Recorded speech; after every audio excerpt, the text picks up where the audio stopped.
Я ж паехаў на войну не паміраць. Я паехаў дапамагчы аслабіць альбо разваліць Расію як імперыю.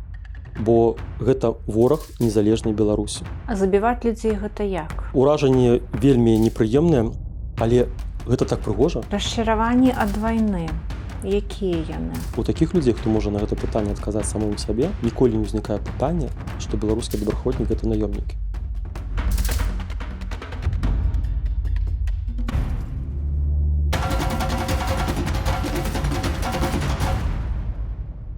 Витаю, белорусы! Вы на канале Радио 97, и перед тем, как мы начнем, поставьте лайк этому видео, подпишитесь на наш канал и оставьте свой любой комментарий, чтобы это видео увидело как можно больше людей.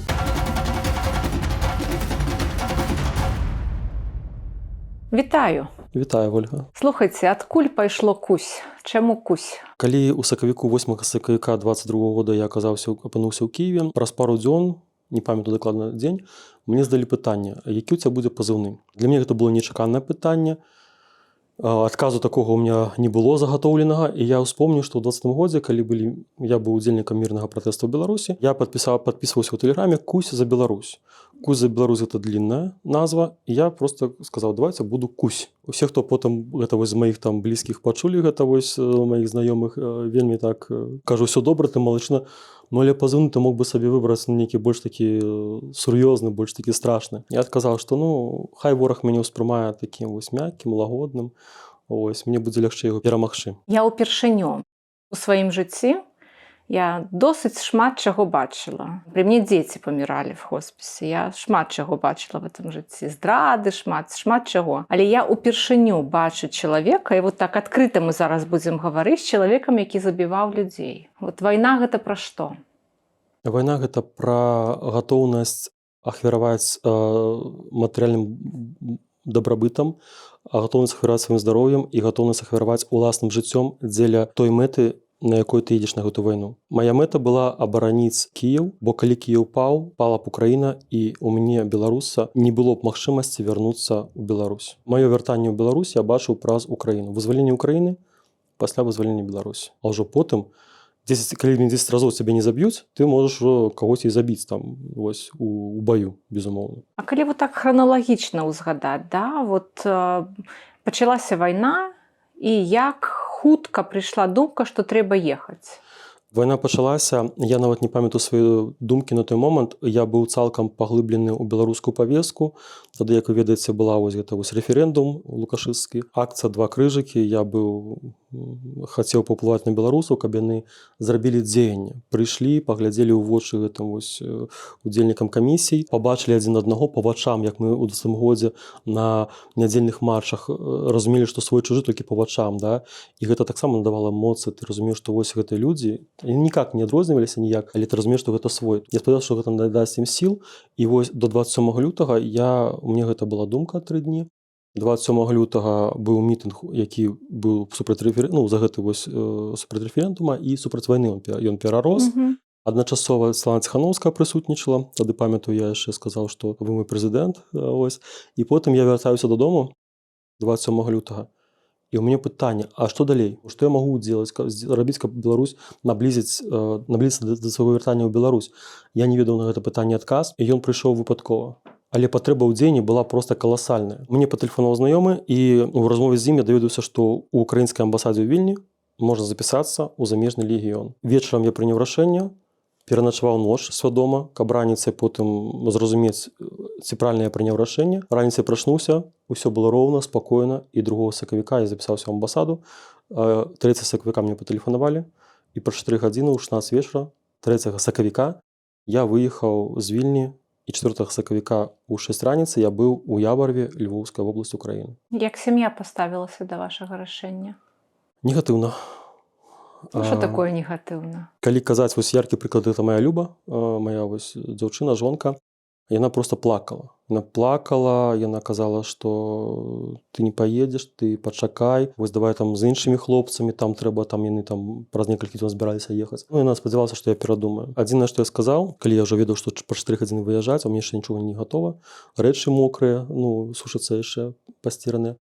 Я кажу, Люб, глядзі, я паеду ў любым выпадку. калі ты не будзеш мне дапамагаць, я пойду не сабраны. Калі ты дапаможаш мне сабрацца, там, да, гэта будзе хутчэй, і я паеду больш-менш сабраны. І Люба вось моя сквозь слёзы вось гэтая спыніла вось гэту, ну, ёй цяжка было.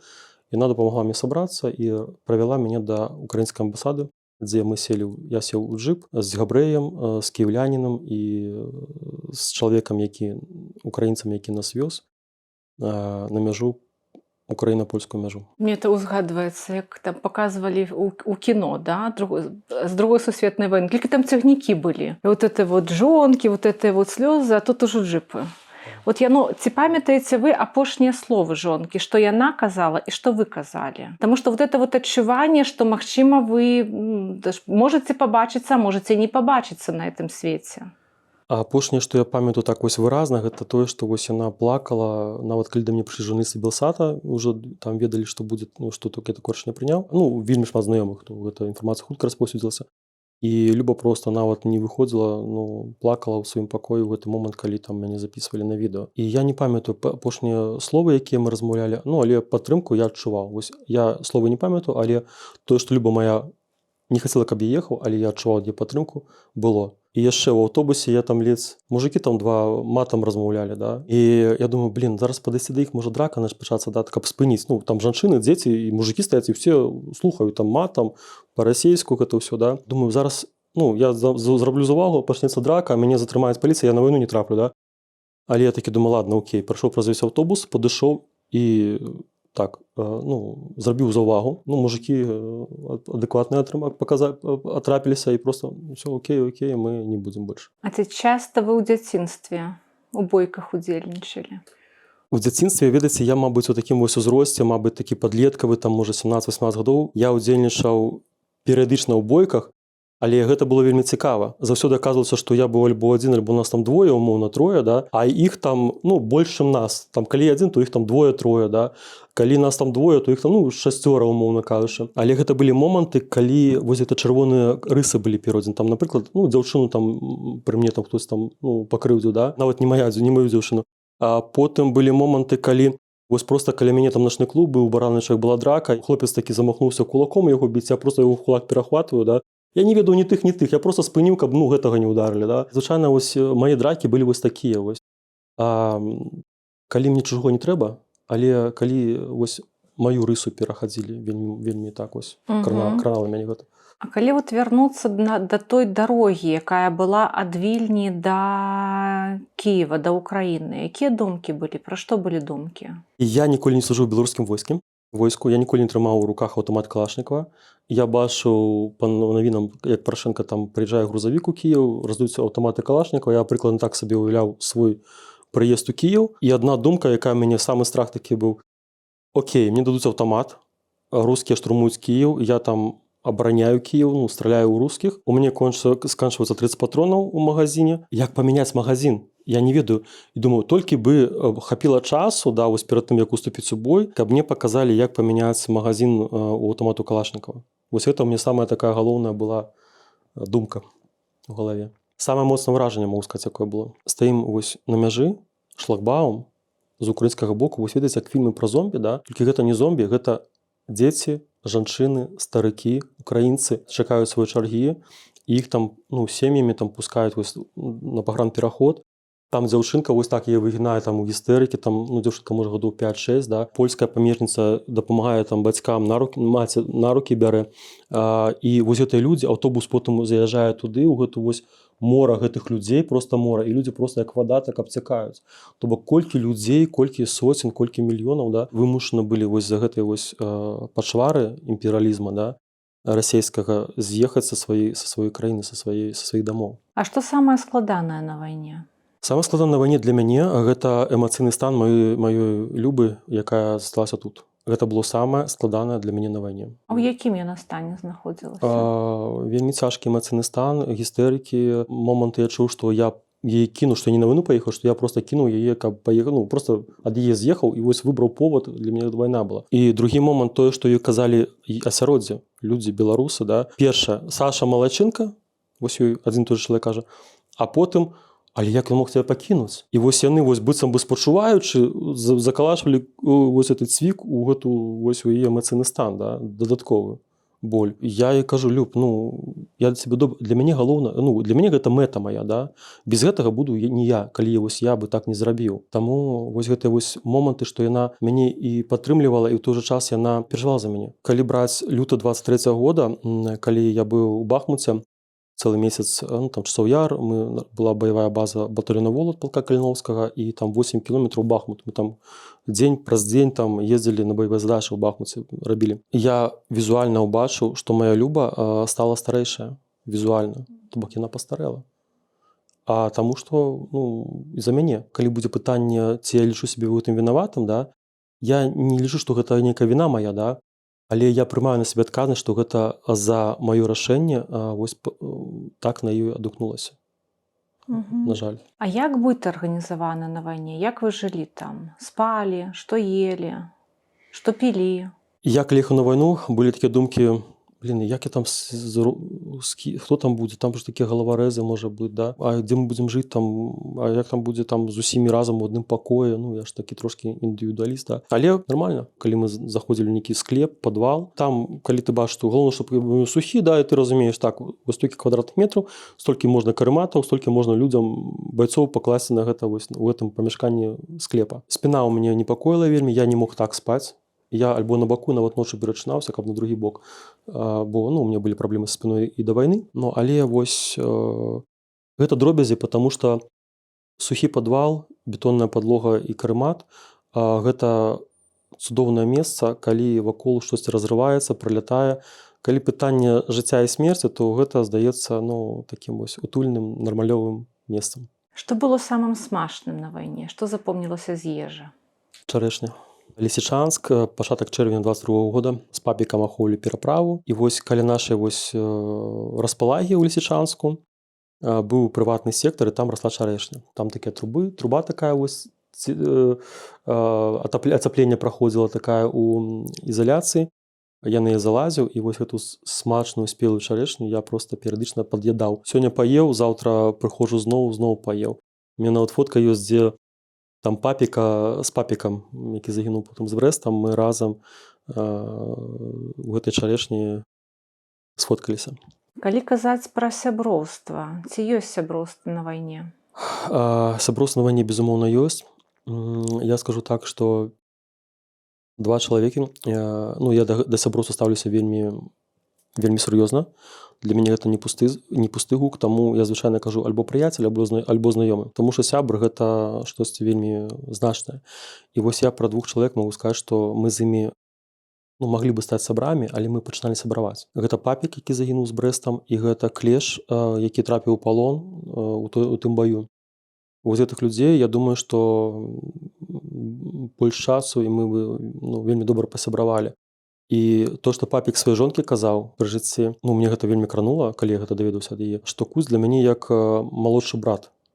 І для мяне гэта проста вось, ну, так было пачуць такое. Колькі там папіку было 41, ну, 40 гадоў, там, да, ад мужика, так, 40 гадоў, што ён так успрымае, да, для мяне такое, ну, вельмі, ну, кранальна, насамрэч. Але потым, калі я вярнуўся другі раз праз 2,5 месяцы на вайну, я дакументы ў Літву вяртаўся рабіць, у мяне ўжо не было такіх сяброўскіх ні з кім не завязалася адносін, такіх вось, як было з клішом, з папікам. Я думаю, што такі паўплывала, што я страціў вось гэтых людзей у гэтай вось фазе, да, калі мы ўжо пачыналі там сябраваць. У мяне ўсё больш і больш становіцца маіх знаёмых пабрацімаў сярод мёртвых. А як гэта? Даведацца, што адзін са сваіх забіты? Ведаеце, адносна роўна я ўспрымаю. Я не ведаю, чаму так адбываецца, да? І як гэта, калі гэта пачало адбывацца. Першага, мабыць, забітага нашага, ну, тэрора, мабыць, я не буду браць, я не памятаю нават, якога пахавалі ў закрытым грабу ці ў адкрытым. Першы, каго я так вось памятаю, гэта Павел Волат Суслаў. Гэта была наша база ў Мікалаеве, і яго цела ўжо прывезлі на гэту базу, мы з ім развітваліся. Потым яго павязлі там у родны горад да жонкі і там хавалі. Потым я бачыў фотаздымкі сваіх Брэста, самага найвыбітнага беларуса, камандзіра, якога я аб якім толькі я мог марыць. Быў гатоў пайсці на край свету, нават калі я думаў, што ён не мае рацыю. Вось гэта вельмі дзіўна, да, тым больш для мяне. Але вот як гэта в душы в сваёй вот ведаць, што вы там спалі, плечо да плеча ели, сябравалі, ну там, там гутарылі, магчыма, там песні спявалі, гарбату пілі. І вот вы пайшлі в бой, калі так можна сказаць, правильно я кажу, в бой. І вот яны не вярнуліся. Што внутры адбываецца? Калі ты гэтых людзей блізка не ведаў, то вось я сказаў, што ну, безумоўна, гэта страта, да, але я роўна ўспрымаю. Калі я ведаў, да, і нейкія такія больш такія вось каштоўнасці супадалі, да, у нечым, да, то бывало такое, што на нейкія імгненне, ну, вось, я скажу вам, вось з мышом загінулі хлопцы 16 траўня, здаецца, 23 года у Бахмуце. Аднаго з іх, пазыўны якога я не магу называць, бо ён хаваў свой твар, у мяне так вось трошкі вось, ну, вось, не плакаў, але вось, ну, вось гэта вось вільготнасць на вачах з'явілася. А думалі пра што? Добры хлопец быў. Ён быў, ну, вось, не сказаў, што вось, ну, такі батаннік, візуальна батаннік. Калі б я яго не ведаў, да, я проста яго, ну, у жыцці звычайна бы не ўспрымаў наогул, як-то нека такого асаблівага чалавека. Ну, нейкі такі вось. Але тое, што я ведаў, тое, што я з ім працаваў, ён каргаваў наш агонь, там быў час. Ён побач з ваўкалакам быў паранены. Ваўкалак, калі сэрца ваўкалака стала у пачатку студзеня 23 года, у яго куля трапіла ў лёгкія, а ён быццам бы нічога не было, і ён хацеў зноў вярнуцца ў бой. І тут рэнтген паказаў, што яго куля, да. Я калі ваўкалака наведваў з ваяром у шпіталі кіеўскім, яны ў адным палаце ляжалі. І вось ваўкалак расказвае там вось як, што там кулю нам паказвае, ну, цікава гэта ўсё. А вось гэты хлопец садзіць вось на гэтай вось ложку, да, бальнічным. І я жартую, ну, называю яго там па пазыўному у канцы. Вось уражанне, што ты проста вось цябе за кампанію з ваўкалакам паклалі, каб ваўкалаку не было сумна, да, то бок уражанне, што ты вось, ну, нічога з табой, ты не расказваеш, ты вось, ну, то бок вось такі цікавы хлопец быў, але ён вельмі быў цудоўны парамедык. Я ведаю, што север вельмі сумуе па яму. Мне падабалася, як ён каргаваў наш агонь. Мы там якраз у рускія, вось там, дзе рускія вось наступалі на групу ваўкалака, да, і мы якраз трапілі там, дзе яны вось толькі што былі, потым перавялі агонь там, ну, то бок добра каргаваць нас пачаў. І мыш для мяне гэта выбітны беларус, мабыць, з добраахвотнікаў пасля Брэста адразу ідзе мыш для мяне. І там я ледзь трымаў слёзы. Але гэта быў, ну, хвіліна там, можа, 2, да, потым все, ты прымаеш гэта. Ці была вот ненавісць да тых, хто забіў?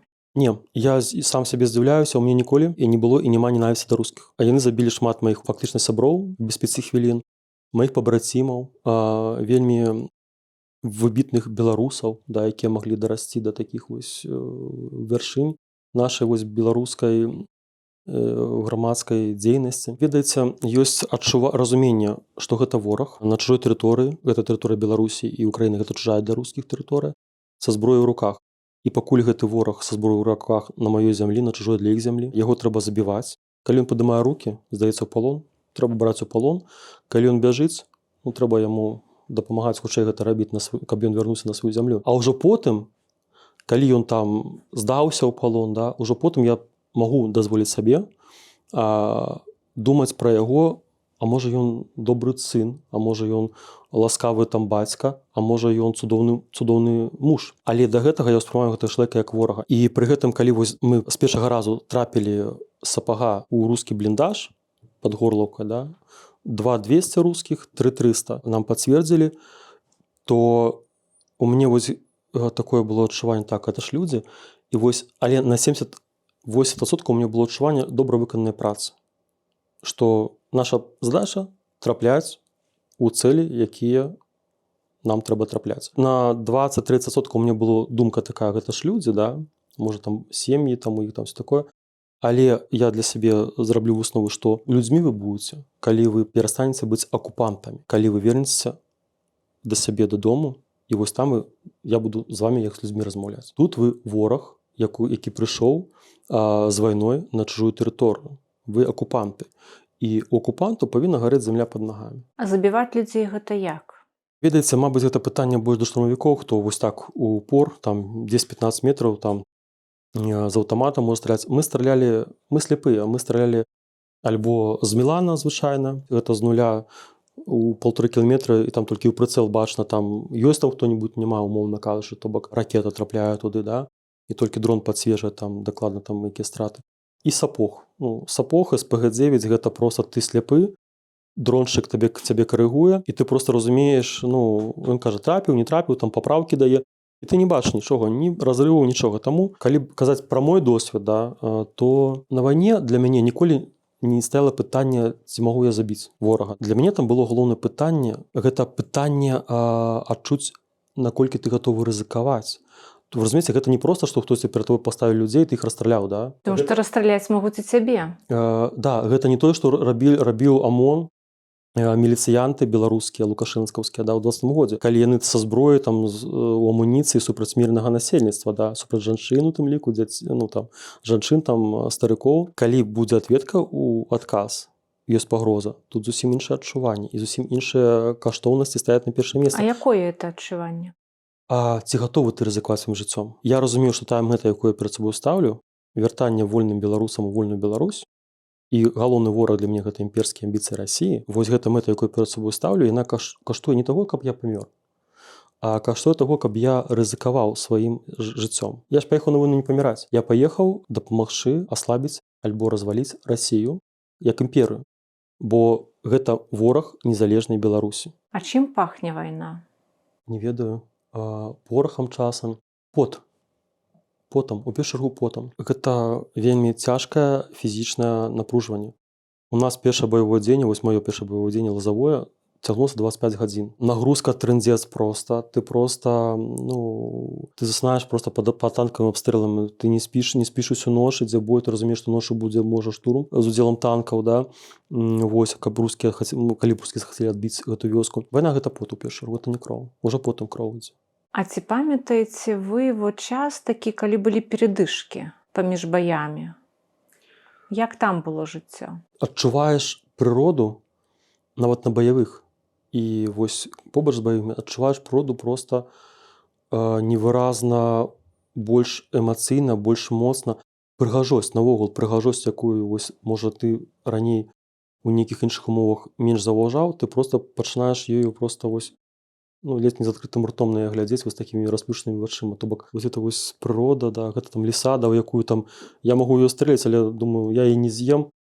Футра мне не патрэбна, я проста, ну, на халеру мне ёй страляць. То бок вось я. І я пасля, скажу вам так, што я нават сабе лавіў думкі, да, вось пасля камісавання, да, і падчас, мабыць, вайны, што я выпускаў мух. І яшчэ жартаваў, як кажа мой пабрацім баяр, кусь не смешныя ў цябе жарты, я называю іх кусёвыя жарты. Што я ж нават муху не пакрыўжу, да, там, калі муху то выпускаю, да, але пры гэтым дабаўляю, ну, але ж рускія гэта ж не мухі. Такі гумар своеасаблівы быў. Ці мяняе вайна чалавека? Калі мяняе, то ў які бок? Як вы змяніліся пасля вайны? Вайна, безумоўна, мяняе, але мяняе не сама вайна, а вайна ж можа быць разная ў розных месцах. Чалавек, які меў баявы досвед, ён, безумоўна, мяняецца. Я не ведаю, хто там пагадзіцца са мной вайсковай псіхолагі ці не. Маё меркаванне, што хто прайшоў баявы досвед, мае ПТСР. Пытанне толькі 10%, 20%, альбо там 50 і болей. Калі да 50, то гэта яшчэ, ну, норма. Калі больш, то гэта ўжо сур'ёзная праца, справа, з якой трэба працаваць спецыялістам. Безумоўна мяняе. Ведаеце, калі яна не ламае, яна можа зламаць чалавека, і вось гэтыя дрэнныя залежнасці, якія былі да вайны, яны толькі павялічваюцца. Там алкаголь, наркаманія, ігравая залежнасць, нейкія яшчэ моманты, яны ўзмацняюцца. Гэта даламлівае чалавека, а без пэўнай падтрымкі. Калі чалавек вытрымлівае гэта ўсё, ну, там дазіравана, да, гэта вось для яго там гэты вось досвед баявыя, там нейкія там траўматычныя нейкія моманты паступова так адбываліся, то яна закаляе чалавека і, безумоўна, робіць мацнейшым. Што ў вас змянілася пасля вайны? Я ўжо не памятаю, даўно было, жартую, ну, напаловіну жартую, я проста так сходу не магу падумаць. Калі была жыва моя бабуля, бабаіра, яна казала, самае галоўнае ў жыцці гэта здароўе. Будзе здароўе, будзе ўсё. Я дабаўляў да слоў маёй бабулі, што фізічнае і псіхалагічнае здароўе важна. Але калі я сам сутыкнуўся у канцы свайго вось шляху вайсковага ў Украіне з пашкоджаннем нырак, з адміраннем нырак, калі я сустрэў асабліва, вось, мабыць, такі адзін з апошніх момантаў, мы з Лахвічам паехалі ў лякарню да Белкі, нашага беларуса, вось, з якім мы былі побач, потым ён прыйшоў замежны легіён. І падчас штурма, ўжо захапіўшы рускія пазіцыі, ён вяртаўся. Ён падарваўся на міне, і падчас эвакуацыі на яго наехала свая ж украінская БМП у Цембры, пашкодзіла пояс і таза. І вось ён на гэтай інваліднай колясцы без нагі, адносна малады хлопец, які не згубіў моц духа, да, я вось на яго гляджу, да, ветэран, інвалід вайны. Але ён мацнейшы за шмат мужикоў украінскіх, беларускіх мужикоў, да, якія з нагамі, з рукамі, з цэлымі косткамі таза, да. Я зразумеў, што у яго няма здароўя, у мяне няма здароўя, ну ўжо, да, у кожнага з нас па-рознаму. Але я зразумеў, што самае галоўнае ў жыцці не здароўе, а самае галоўнае гэта моц духа. Будзе моц духа, ты без рук, без ног, без вачэй, да, зможаш рабіць рэчы, якія не можа зрабіць здаровы чалавек. А ці памятаеце вы свае сны на вайне? Ніколі мне не снілася вайна. Ні на вайне, ні пасля вайны. Я не ведаю чаму, але вайна мне ніколі не снілася. Быў момант, калі у пачатку снежня 22 года мы пашлі, мой камандзір ПТРК адправіў мяне з групай Ваўкалака, і калі мы прыйшлі на месца, ну, на папярэдняй, падыходзілі да месца, аказалася, што тая пазіцыя, куды нас адправілі, ўжо занята рускімі, і мы засталіся начаваць, украпіць украінцаў на іншай пазіцыі, на ўскрайку Бахмута. І група Ваўкалака, я ў тым ліку, засталіся начаваць там. Моцна перамёрз, але самыя такія вось яскравыя ўражанні, гэта проста нашы хлопцы з прыборам начнога бачання з кулямёта працавалі па рускім, калі там бачылі іхняе варушэнне. Рускія ў адказ за 5 кіламетраў ад фронта з нейкай, артылерыі стралялі пук, выхад там чуваць, потым цішыня, потым праз некалькі секунд, секунда-две свіст, і ты разумееш, куды ляціць снарад. Калі у цябе альбо вельмі блізка, альбо там, далёка, 100-200 метраў ад цябе. І вось 2-3 снарады, а мой окопчык быў такі неглыбокі, яшчэ так ішоў, так уверх, зямля такая шла, рэльеф. Я бачу месца вось дрэва, месца разрыва вось гэтага крупнага 152 калібра, метраў 20-30 ад мяне, да. Уражанні вельмі непрыемныя, але гэта так прыгожа. Вось, разумееце, вось я разумею, што мяне можа зараз забіць, але тут два моманта. Страшна, я нічога не скажу, што я не баяўся. Але думка дастаць тэлефон, я так ще бокам ляжаў, тут тэлефон у мяне, да, і засняць вось гэты момант прылёта, гэта прыгожа, то бок там такі вось слупы, такі вось іскры, гэты вось такі вось пломя такое вверх падымаецца высока. І мяне спыняла думка, што я бачу відэо з GoPro камеры, якое засняла яго смерць. І думаю, я буду нелепа выглядзецца, калі вось я зараз дыму вось гэты прылёт, да, там, да, ён мяне заб'е, потым мой тэлефон запісам зноў скажу, вось кусь прыдурак, да, замест того, каб нешта, карці, зняў сваю смерць на відэо, да. Гэта мяне спыніла. Правда, потым 2-3 разы прыляцела, 4-й раз ужо вылятала, я дзёрнуўся, ведаеце, я просто вот так дзёрнуўся, да, не таго, што побач разарвалася, я нават калі побач, я, магчыма, не дзёргаўся нават, да. Я дзёрнуўся, калі там выхад быў. Я ад выхада за 5 кіламетраў просто дзёрнуўся. То бок мне як сабаку Павлова, вось гэты вось 2-3 прылётамі папярэднімі, мяне рускія прывучылі дзёргацца. Расчараванні ад вайны, якія яны? Расчараванняў, я думаю, што не было. Была стомленасць. Я памятаю свае адчуванні, што ты ўжо вывучаеш больш-менш сапог, ўжо вырас у нейкім моменце, да, дарос да гэтага паталка, ты ў яго упіраешся і хочацца развівацца далей. І я думаў так, у штурмавікі я ўжо ў крайнім выпадку гатовы пайсці, бо штурмавікі доўга не жывуць, і з досведу нашых штурмавікоў яны пайшлі на здачу. Дай Бог там выжылі, да, параніла, і потым яны месяц, 2-3 лікуюцца. Наша праца менш заўважная, але яна пастаянная. І я думаў, альбо штурмавікі, альбо БПЛАшнікі. Але вось хацеў штосьці памяняць, каб нейкія веды новыя атрымаць і неяк развівацца, бо я адчуваў, што вось я гэтую зброю больш-менш асвоіў, і я далей не развіваюся. І вось мне хацелася далей развівацца, але ныркі за мяне, мой арганізм вырашыў, што кусь, все, развіўся, зараз развівайся ў мірным жыцці. Ці памятаеце вы той момант і свае першыя думкі, калі вам дактары сказалі, это все, вайна для вас скончылася па стану здароўя? Дня 3, можа менш. Мне спатрэбілася, каб для сябе зразумець, што ўсё, фронт для мяне заказан, а я ехаў на вайну не ў штабе сядзець, а менавіта вось 0, гэта маё месца, дзе я сябе больш камфортна адчуваю. То бок не штурмавіком, не там далёка, а вось 0, гэта вось маё месца. Я памятаю, што для мяне вельмі вось адносна проста, то бок у мяне не было выбара. У мяне не было выбара, я разумею, што у мяне няма выбара вярнуцца на фронт. І я ўжо пачаў у галаве сваёй будаваць планы, як я буду, што буду рабіць у мірным жыцці. І я лічу, што з іншага боку, калі б не мае ныркі, я бы вярнуўся бы на фронт. Я б адпачыў паўгады там, да, трошкі вось так вось магчыма. І я вярнуўся бы на вайну зноў. Ці плачуць на вайне? Я думаю, што плачуць, але я успамінаю, ці бачыў я кагосьці, хто плакаў на вайне. Мірныя, да, мірныя плачуць. Я не магу успомніць, хто там з хлопцаў бы плакаў на вайне, але скажу, што нават калі хтосьці і плача, да, гэта нармалёва. А з 22-го года ці плакалі вы, калі плакалі, то па чым? Ведаеце, плача як такога не было ў мяне. Магчыма, вось як кажу вам, там накатвала там вось, ну, можа там нейкая сляза там такая, ну гэта не плач, гэта так, мабыць, такое праява, такая сентыментальнасць нейкая, магчыма. Апошняе такое адчуванне моцнае, гэта я ўжо трошкі забыўся, як я ўспрыняў смерць брэсцкіх хлопцаў у эмацыйным плане. Я перажыў гэта, забыўся ўжо, да? Эмоцыі забыўся. Але апошняе, што я памятаю, гэта смерць мыша. Вось гэта, мабыць, эмацыйна мяне больш усё кранула. Ці памятаеце вы той момант, калі вот вы ўжо вярнуліся канчаткова з вайны і сустрэліся з жонкай? Так, гэта была Варшава. Вось памятаю. Да, яна прыехала ў Варшаву, яна вось паселілася ў гатэлі, і я прыехаў у гэты гатэль. Аўтобус спазняўся, там ледзь не на сотні, на мяжы там застраў. Ну, ведаеце, памятаю гэты момант, да, эмоцыі там былі, ну вось, але не ведаю, як вам перадаць. То, што я разумею, што вы хочаце пачуць, да, але такога, што там вау, там я там сустрэў жонку, там, ну такога не было, такога вось яркага, да. Мы з ёй пастаянна былі на сувязі, каб вы разумелі, да. То бок мы з ёй пастаянна вось былі, вось яна была ў тэме ўсіх падзей, якія адбываюцца са мной. Не, больш пра эмацыйнасць, я пра тактыльнасць. Фактычна у нас вось гэта сувязь, яна ніколі не спынялася. Вось, і то, што мы сустрэліся фізічна, да, мы духоўна з ёй не разыходзіліся. Вось гэта самае галоўнае. І таму фізічная сустрэча, яна, ну, да, класна, цудоўна, але, ну так, але не вырашальны момант. Ці шмат вы гаворыце зараз з сям'ёй пра вайну? Дома я ніколі не размаўляю пра вайну. Ну, я не лічу патрэбным гэта рабіць. І з Любай я таксама ніколі пра вайну там не гавару. Ой, там вось тое.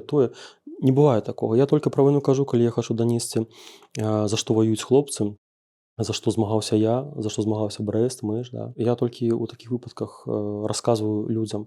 У сям'і не. У сям'і, мабыць, запытаюць у дзяцей. Калі запытаць у дзяцей, то, магчыма, яны там, вось вы ведаеце больш, чым яны пра мяне. Магчыма. Гавораць, што вы небяспечныя для грамадства. Што б вы хацелі сказаць грамадству? Чалавек, які прайшоў вайну, ён які? Што б вы хацелі сказаць людзям? Чалавек, які прайшоў вайну, мае баявы досвед, ён у першую чаргу небяспечны для самога сабе. У эмацыйным, у псіхалагічным сэнсе плане. Ну, таксама у фізічным, тому што гэта ўсё можа прывесці да самазабойства. На маю думку, я магу памыляцца, я не спецыяліст. Тое, што я бачыў, тое, што я разумею па сабе, часам бывае такія моманты, я разумею, што вайна пакідае наследак які? Яна можа, вось гэты досвед можа нас разбураць знутры. Калі ў нас няма блізкіх людзей побач, хто нас разумее, падтрымлівае, не абавязкова пра вайну размаўляць. Проста бытавыя задачы нейкія разам вырашаць. Вось гэта дастаткова. Калі няма упэўненасці ў заўтрашнім дні, калі няма легалізацыі, калі няма працы, калі няма разумення грамадства. Вось гэта ўсе моманты, да, яны толькі ўзмацняюць гэта разбурэнне, якое можа ў чалавека адбывацца. Што трэба зрабіць, каб грамадства сказала, што вы не найміты, а што вы героі? Зразумець нас. Ведаеце, на мою думку, што сапраўднаму беларусу не трэба, ну, сапраўднаму беларусу ў сэнсе, хто разумее, што такое, што значэнне беларускай мовы, значэнне беларускай гісторыі, значэнне беларускай культуры для беларуса. Хто можа абгрунтавана мне, ну, альбо самому сабе данесці, адказаць на пытанне, чаму ён беларус. І гэта не тое, што я нарадзіўся ў Беларусі, гэта не тое, што ў мяне беларускі пашпарт, не тое, што я вырас у Беларусі. Тое, што я адчуваюся беларусам, гэта ўжо блізка, але вось акрамя гэтых трох вось базавых момантаў, да, гэта не робіць сабе беларусам, да. Магчыма, ты грамадзянін Беларусі, да, але вось калі чалавек зможа сам сабе адказаць, чаму ён беларус, чаму ён прыналежны да беларускай нацыі, тады, я думаю, у такіх людзей, хто можа на гэта пытанне адказаць самому сабе, ніколі не ўзнікае пытання, што беларускі добраахвотнік – гэта наёмнікі. Ну, глядзіце, я прывяду паралелі. Калі была другая сусветная вайна, і тыя салдаты, людзі, якія ваявалі на ёй, яны прызнаныя героямі. Ні ў кого, ні ў аднаго нармальнага чалавека гэта не можа быць пастаўленае пад сумнеў. Тое, што зараз адбываецца ва ўкраіне, гэта таксама вайна. Успрыманне дваякае. Адныя кажуць, гэта героі, а іншыя кажуць, гэта найміты. І сёння беларускія ўлады, якія ўтрымліваюць дзяржаўнасць, яны робяць вельмі шмат намаганняў для таго, каб паказаць каліноўцаў небяспечнымі, ненармальнымі. Вельмі шмат прапаганда працуе на тое, каб паказаць, што людзі, якія пайшлі ваяваць на чужую вайну, яны рэальна, з лёгкага не в сабе. Пайшлі адреналін выпусціць. А тыя людзі, якія прытрымліваюцца пазіцыі 20-го года, за намі няма дзяржавы. Вот мне падаецца, што розніца ў гэтым. І это істотны такі момант, калі дзяржава яна не надае статуса героя. Яна ніколі так не скажа, таму што гэта небяспека нумар 1 для іх. Але ёсць дэмакратычныя сілы. Там можна зрабіць працу. Вот што трэба там зрабіць, каб надаць гэтым людзям загінулым, бо больш чым за 70 чалавек загінула. Што яны могуць зрабіць, каб тут была эта нададзена статус героя? Да гэтага, да апошняга часу дэмакратычныя сілы не надавалі гэтаму пытанню увагі, належнай увагі. Зараз я бачу, што лёд тронуўся. Наколькі гэта так пакажа бліжэйшыя месяцы, таму што я толькі веру ў справы, а не ў словы. Але я спадзяюся, што гэта будзе так, што гэта насапраўды гэта сцяна рухнула і дала слабіну, і зараз будзе цалкам зруйнавана. І беларускія добраахвотнікі, ветэраны, іх сем'і, у першую, пачнем з ветэранаў і сямей, так скажам, з гуманітарнага кейса, будуць адвакатаваны з боку прадстаўнікоў беларусаў, беларускага народа, дэмакратычнымі сіламі. Чаму гэтага не было? На мою думку, адна з праблем дэмакратычных сіл, частка якіх я таксама зараз з'яўляюся, агулам гэта праблема, гэта НКОшнае мысленне. Гэтаму шмат прычын, шмат вытокаў, чаму так адбылося, да? Я не буду зараз пра гэта казаць, але НКОшнае мысленне трэба мяняць на дзяржаўнае, калі мы кажам, што мы прадстаўляем усіх беларусаў. Падабаецца камусьці альбо не падабаецца наша пазіцыя, мы павінны адстойваць сваю пазіцыю беларускую, свае нацыянальныя інтарэсы, свае каштоўнасці. Калі камусьці не зразумела, ей трэба тлумачыць гэту пазіцыю і гэтыя каштоўнасці, чым мы іх адстаиваем. І вось тады можна будзе казаць, што вернецца і будзе належная павага, належны аўтарытэт, належны давер да дэмакратычных сіл з боку беларусаў як унутры краіны, так і ад беларусаў за межы.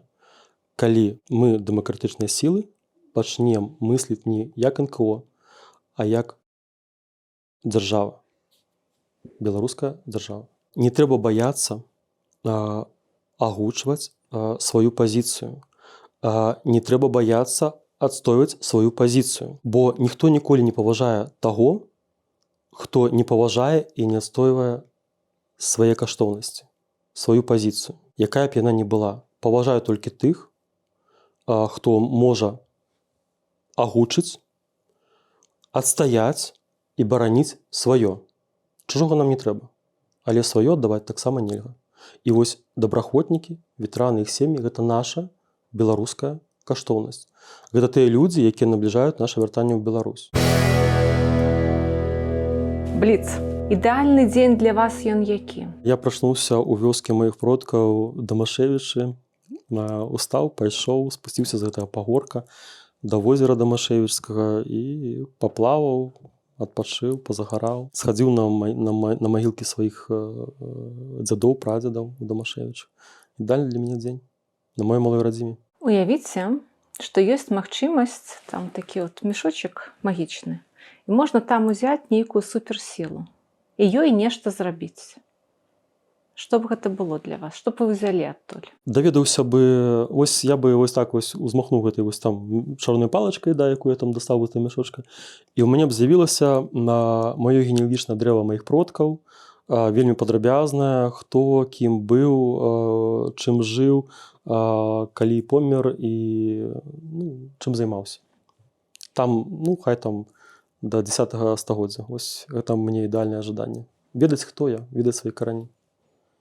І перадаць гэта веды маім патомкам. Калі казаць пра самы вялікі страх, які ў вас быў там да вайны, у жыцці, ён які? І зараз, можа, захоўваецца. Самы вялікі страх на сёння. Траўматычная ампутацыя. Заўсёды было у мінулым мой вялікі самы жах, а зараз памерці не беларусам. Гэта самы вялікі жах. Ці шкадуеце вы аб чымсьці ў сваім жыцці, што было зроблена не так, калі б была магчымасць перайграць? Не шкадую. І калі б можна было нешта змяніць, то... Я яшчэ хачу падзякаваць Лукашэнку, што ён вось такое адбылося ў 2020 годзе, што маё жыццё так змянілася. То бок я зразумеў, хто я. Я ўбачыў беларускую нацыю па-іншаму. І нацыя нараджаецца і фармуецца канчаткова ў складаных умовах. Калі мы ў 91 годзе проста атрымалі перамогу, незалежнасць, мы не ацанілі гэтага, і мы яе лёгка аддалі. А вось зараз, калі мы вернем сабе Беларусь, вернемся ў Беларусь, я думаю, што мы ўжо цяжка будзе ў нас забраць гэту вось свабоду. Напярэдадні калядаў напрыканцы 24-го года. Што б вы пажадалі беларусам і Беларусі? Быць вартымі сваіх продкаў, заставацца самім сабой, не баяцца цяжкасцей, не баяцца перамен у сваім жыцці. А менавіта калі б мы баяліся перамен і не рабілі нічога, мы бы сёння жылі ў пячорах і елі б сырое мяса, таму што баяліся агня і не маглі будаваць будынкі. Не бойцеся перамен. Перамены гэта заўсёды развіццё. Бываюць памылкі, але я лічу, што праблема лукашыстаў, праблема сілавікоў Лукашэнкі тое, што яны баяцца перамен. Бюджэтнікаў праблема, баяць перамен. Беларусы, не бойцеся перамен. А што б пажадалі сабе і сваёй сям'і? Сустрэцца разам, усім разам на моей малой радзіме, на вёсцы маіх продкаў, у вёсцы Дамашевіча. Гэта тая кропка, якая мяне прыцягвае, хоць я нарадзіўся ў Баранавічах, але Дамашевіча гэта вось кропка майго прыцягнення, я не ведаю, як магніт проста вось. Дарагія беларусы, я вельмі спадзяюся, што пасля сённяшняй размовы вы паглядзіце на тых байцоў, хлапцоў і дзяўчат, якія прайшлі праз вайну іншымі вачыма. Таксама вельмі важна напярэдадні калядных святаў, каб тыя дзеці, якія сёння ахвяруюць тым, што іх бацькі знаходзяцца на вайне, каб яны адчулі ад нас падтрымку і салідарнасць. Калядныя цуды робяць людзі. Дзеці мараць пра святога Мікалая. Давайце паспрабуем зрабіць для дзяцей ваяроў сапраўдныя цуды. У Літве арганізаваны фонд Сашко, які ўзяўся арганізаваць святочны настрой і збор на падарункі для дзяцей ваяроў. Неабходная сума 1200 еўра для 10 сямей. Ласкава просім далучацца. Пералічыць грошы вы можаце на рахунак дабрачыннай арганізацыі Сашко, які вы ўбачыце на экране, а таксама ў спасылцы пад гэтым відэа.